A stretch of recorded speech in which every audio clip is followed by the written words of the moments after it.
Hey everybody, Dan here at stockmarketmentor.com. I want to look at Enphase today. This stock is doing, in my view anyway, extremely well. Now, it broke out of a squeeze. You know, bands here were pretty tight, 8%. I prefer them a little bit tighter than that, but in this market, man, to find really, really tight Bollinger Band squeezes, and unless it's on a stock that's just been acquired by another company for a set price, you're just not going to find them. And so this worked pretty well. And right here on this first day, on the 6th, we got a little bit heavier volume, a little bit higher than usual, not a big deal. Almost pushed through 300, and then the next day, bam, that's when this move happened. So that was the entry there. Double the average volume. Okay, and then not really any follow through here. I mean, up a little bit more, but not that much. And then we get a pullback. So right about here, you're looking at this. I guess you could say it's a failed breakout.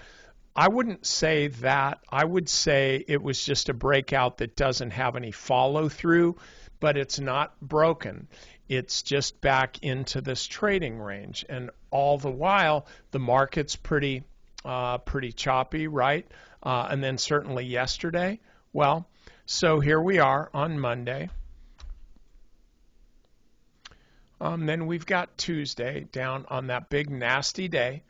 We've got Tuesday where stock closed here, and then the following day it was almost static, like it didn't do anything. So everything else sold off, and this really didn't. It was just kind of in a holding pattern, and so that's where I was looking at this. And then back today, the thing jumped back up to essentially like a new closing high.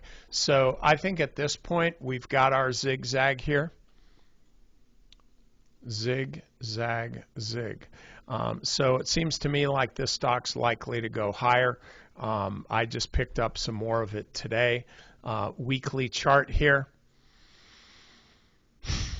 I'm going to go out on a limb. $400. That's it.